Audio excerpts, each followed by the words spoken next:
অভিভাৱকসকলেও ল'ৰা ছোৱালীবিলাকে হিংসাত্মক কিছুমান ভিডিঅ' গেম খেলি থাকে য'ত মাৰি থাকে চাকুৰে খুচি থাকে তাৰপিছত গুলিয়াই থাকে মই কেইদিনমান আগতে শিশু এগৰাকীক লগ পাইছোঁ তেখেতৰ অকণমান মানতাত্ত্বিক অকণমান সমস্যা আছে মাক দেউতাকে আৰু অভিভাৱকে লৈ আহিছিলে আমাৰ ওচৰত অকণমান কাউন্সেলিঙৰ কাৰণে তেখেতৰ মানে এটা এডিকশ্যন এটা আছে গেমিং এডিকশ্যন তাতে তেখেতক খালি মাৰপিট এইবিলাকে মানে কৰি থাকে আৰু কয় মানে মোক নিজে দেখাইছে খেলি পেলাই যে ছাৰ চাওক এইটোক বোলে মাৰিম তেজ উলিয়াই দিম এনেকুৱা ধৰণৰ এটা মানসিকতা হিংসাত্মক মানসিকতা যদি হয় বা পৰিৱেশ এটাত যদি শিশু এগৰাকী ডাঙৰ হয় তেতিয়াহ'লে কিন্তু এই সমস্যা আগলৈ বাঢ়ি যাব সেয়াই নহয় এতিয়া এডলেচেণ্ট যোনটো সময়ছোৱাত দেখিছোঁ যে বহুখিনি সময়ত মাক দেউতাকৰ নিজৰ শিশুৰ লগত কি হয় যোনটো আৱেগিক যোনটো কানেকশ্যন থাকিব লাগে সেইটো হেৰাই যায় বহু কেছত আমি দেখিছোঁ আৰু যিবিলাক কেছত তেওঁলোকৰ অভিভাৱকৰ লগত আৱেগিক যোনটো কানেক্ট সেইটো যদি হেৰাই যায় তেওঁলোকে নিজৰ দিশে আগবাঢ়ি যায় আৰু এটা মানে কি কয় এটা আইচলেটেড এটা পৰিৱেশত ডাঙৰ দীঘল হ'বলগীয়া হয় য'ত তেওঁলোকে যিহেতু আজিকালি অনলাইন আছেই চিনেমাবোৰ চাব আপুনি হিংসাত্মক চিনেমা ৱেব ছিৰিজবোৰ হিংসাত্মক এই যে যৌনতা একদম ভৰা চিনেমা ভিডিঅ' গান এইবিলাক চব হিংসাৰ এটা ৰূপ ৰাইট চ' এইবিলাক তেওঁলোকে দেখি আছে আজিকালি আকৌ বহুতে কি হয় ক্ৰাইম ছিৰিজবোৰ চায়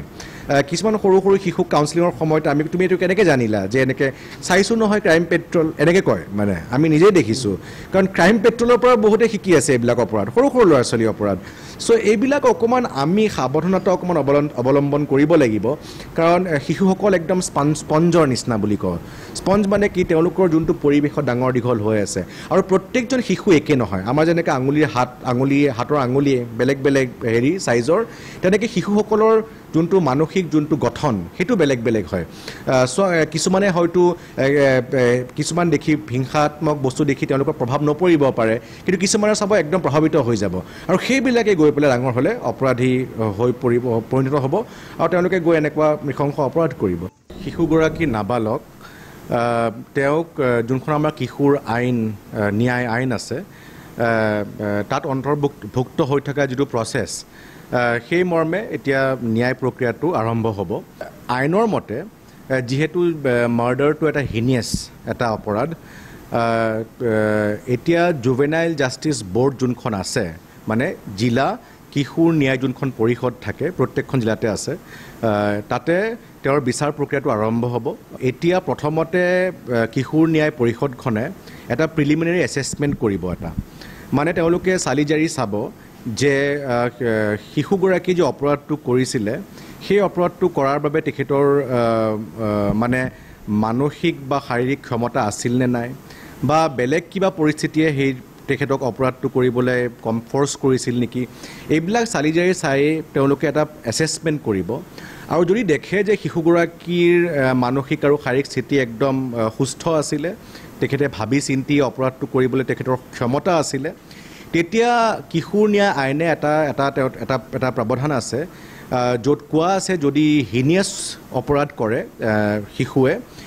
আৰু সেই শিশুৰ বয়স 16 বছৰৰ ওপৰৰ হয় তেতিয়া জিলা কিশোৰ ন্যায় পৰিষদখনে সেই কেছটো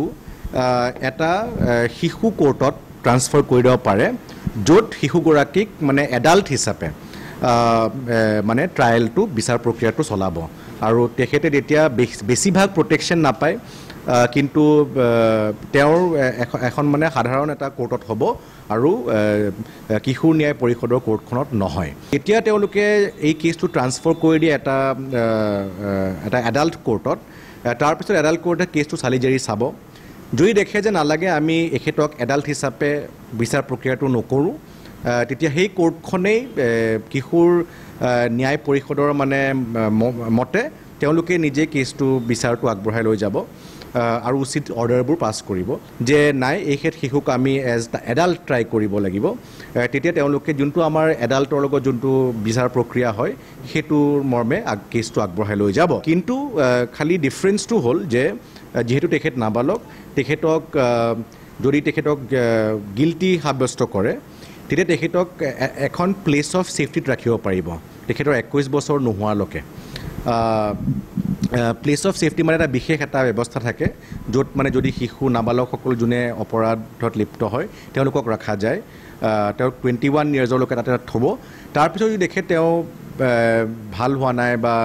আৰু লাগিব তেখেতক এটা এডাল্ট জেললৈ ট্ৰান্সফাৰ কৰি দিয়া যাব কিন্তু যদি সেইটো নিৰ্ভৰ কৰে আকৌ যোনখন কিশোৰ ন্যায় পৰিষদৰ যোনটো ডিচিশ্যন হয় প্ৰিলিমিনাৰী এছেছমেণ্টৰ পিছত কিশোৰ ন্যায় বৰ্ডখনে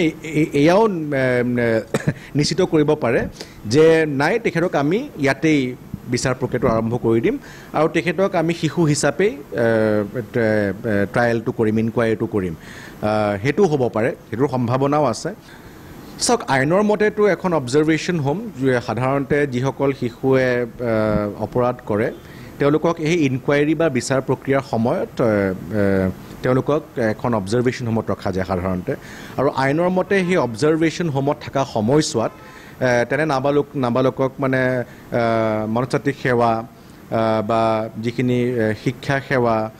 তেওঁৰ উন্নয়নৰ বাবে যিখিনি লাগিব বা তেওঁৰ ৰিফৰ্ম তেওঁ নিজকে সলনি কৰিবলৈ যিখিনি বস্তু লাগিব পৰিৱৰ্তন হ'বলৈ যিখিনি সহায় সহযোগিতা লাগিব সেইখিনি আইনৰ মতে এখন অবজাৰভেশ্যন হোমে প্ৰভাইড কৰিব লাগে আৰু আমাৰ যোৰহাটৰ অবজাৰভেশ্যন হোমখনে এনেকুৱা কেছ বহুত আগৰ পৰাই ডিল কৰি আছে তেওঁলোকে জানে